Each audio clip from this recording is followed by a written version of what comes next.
центре поселка Пряжа волк растерзал собаку, лужи крови и внутренние органы несчастного животного могли увидеть местные жители по дороге на работу, в школу и детский сад утром 17 января. Попытка донести проблему до чиновников увенчалась успехом лишь наполовину, проблему приняли к сведению и обещали на нее отреагировать. Охота запланирована в выходные дни, если позволят погодные условия, но волк может проголодаться раньше.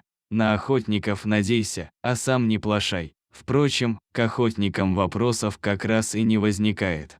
Жительница Пряжи, проходя рано утром мимо дома номер 1 по улице Гагарина, высветила фонариком лужи крови и испугалась. Пса, который охранял двор, было не видно. К счастью, внутренних органов собаки, которые лежали неподалеку, женщина не увидела. Днем стало ясно, что цепочка следов, которые оказались волчьими, ведет на болото. Помимо следов, тут и там виднелись лужи крови и останки несчастной жертвы. Кровавое пиршество завершилось в лесу. Для полноты картины не хватало только собачьей головы. Зрелище страшное и тошнотворное. Но еще большее чувство безысходности появилось после попыток достучаться с проблемой до ответственных лиц. Механизма, который бы позволил в тот же день почувствовать себя защищенным, попросту не существует. А защитить домашних питомцев могут только сами хозяева, построив вольер и не отпуская собак на самовыгул.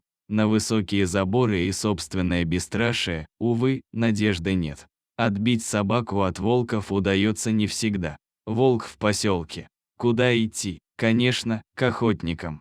Только есть нюанс. На территории населенных пунктов охотники бессильны, связаны по рукам и ногам действующим законодательством. И главная загвоздка заключается в том, кто будет обеспечивать безопасность населения во время охоты и нести ответственность, если что-то пойдет не по плану. По всей видимости, никто. Защитить людей от волков в поселке может только полиция, и то, если есть угроза для жизни. Если угрозы нет или волк успел где-то скрыться, не обессудьте. Волк до конца недели опять успеет проголодаться, особенно если пировал не один. В поселковой администрации также обещали отреагировать.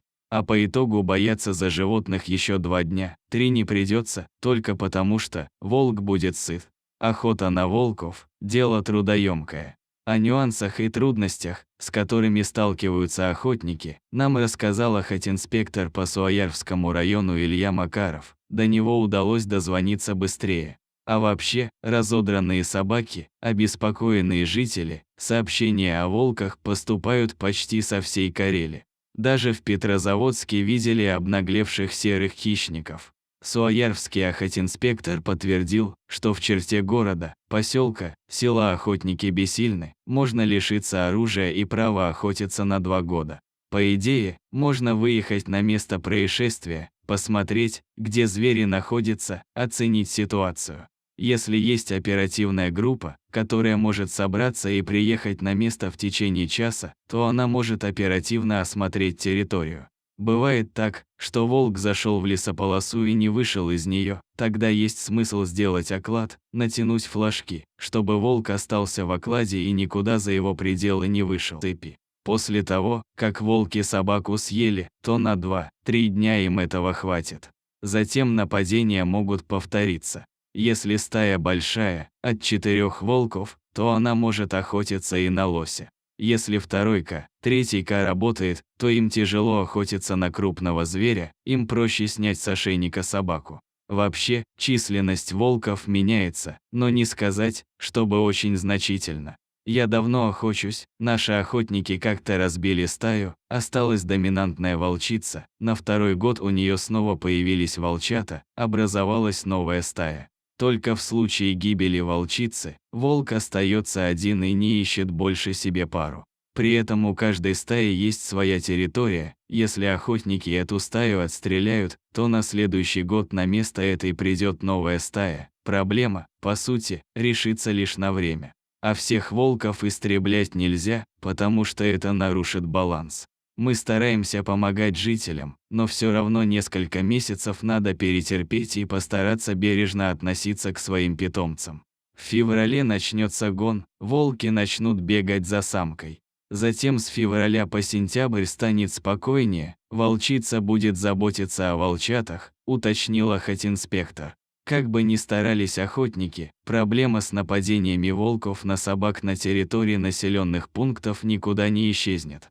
Поэтому заботиться о домашних любимцах, особенно тех, кто обитает на цепи, должны их владельцы. Жительница Крашнозера, села в Пряженском районе Карели, рассказала, как ее удалось защитить своего питомца от серых хищников, которые то и дело заглядывают в село. После того, как волки растерзали соседскую собаку, мы поспешили прятать своего дружка на ночь в более надежное укрытие. Теперь наш пес ночует в курятнике, который можно назвать бронебойным. Курятник защищен двойной стальной сеткой и железной решеткой.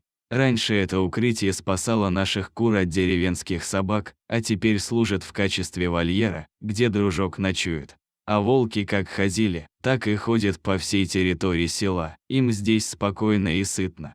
Серые хищники не боятся ни света, ни человеческого присутствия. Их следы можно нередко увидеть на наших огородах. Недавно мы заметили следы прямо рядом с крыльцом, а через 2 недели сосед стал жаловаться, что волк и его участок начал патрулировать. Так что будет ли ваша собака в безопасности, зависит только от вас.